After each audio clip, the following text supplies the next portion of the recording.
Happy Friday, everybody. Happy New Year. Today is January 7, 2022, and this is your first Friday planning video of the new year. So as we start the new year, there'll be a lot that I want to bring to you this coming year in these videos. So I'll continue to try to keep them relevant and keep them short and keep them on a weekly basis. I usually get my ideas from conversations I have with you all the time. So if there's something you're wondering about in planning, let me know. I'll try to bring that to the video. So I'll also continue to bring in book ideas and podcasts. So keep those coming. I'd be interested to hear those from you guys. Let's jump right in. The first planning video of the year. Let's talk about some key dates and some other facts to keep in mind as we start this year. Now, we ended the year with a lot of checklists, and I know it's not always our favorite thing, but these are some more important things to keep in mind. Feel free to stop the video now, get a pen and paper, or just be prepared.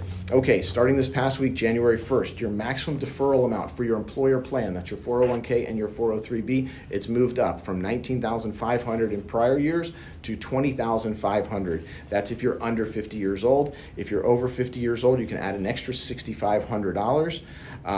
So that brings the total for over 50 at $27,000 for 2022. If you want to max this out, what I'd suggest, take that amount, divide by the amount of pay periods you have left in the year, and have them take out a little bit every pay period.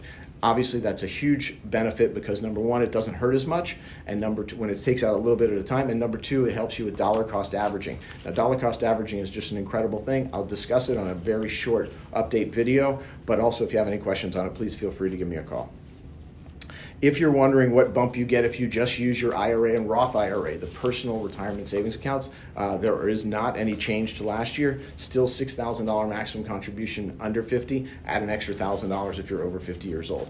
Note, this is where the Roth versus traditional IRA questions come in, as well as the idea of phasing out of traditional IRA contribution availability and higher income earners. If you have questions on that, let me know. Let's talk about those. January 1 also started the Medicare general enrollment period, open until March 31. Don't miss these deadlines, please. January 18th this year, since the 15th falls on a weekend, and that Monday is Martin Luther King Jr. Day, you get 3 extra days to pay your first estimated taxes if you do those. March 31, as I mentioned, Medicare open enrollment ends. April 1st. This one only matters if you turned 72 years old last year. Now remember, required minimum distribution changed from 70 and a half to 72. That's the age you have to start taking it. If you turned 72 in 2021, you have until April 1st, not April 15th, but April 1st to take that first required minimum distribution. If you did that and deferred that into this year, remember you still have to take your 2022 contribution by the end of this year, just by December 31st. So you'll have 2 RMDs in this year. April 18th. Well, you can't expect this year's calendar to be simple or be easy or be normal because after 2 years of COVID, we really don't expect anything to be normal. So April 18th is the normal traditional tax deadline is obviously April 15th. Well, April 15th is a weekend, is Good Friday. So you'll have until April 18th to file your taxes. I'm sure I'll hear a lot from all the CPAs and accountants that I should encourage everyone to make sure you get your stuff there sooner rather than later. Don't wait till the last minute. June 15th, second quarter tax estimates are due. If you pay them, remember that. July 1st, this is not a deadline day. This is the middle of the year. So again, take that time to take a look back. We're going to do this certainly in our meetings. Take a look back at what's happened in the first half of the year. Do we need to make some changes? Certainly from a savings standpoint, from a retirement savings standpoint, whatever it may be. We'll see how that goes. September 15th, third quarter tax estimates are due. And then September 30, by now you should have received your Medicare annual notice of changes. Now review this because this will be what your coverages are for 2023. October 15th, okay, all of you filed tax extension deadlines. This is it. You must file your taxes for 2021 by October 15th. Also, Medicare open enrollment begins on this day. You have from October 15 until December 7th to switch between traditional Medicare and Medicare Advantage, or choose a new Advantage or Part D prescription drug plan. Now, that's going to be for your 2023 coverages. Now, who chooses December 7th as a deadline day, right? A day that will live in infamy. We'll just see what happens.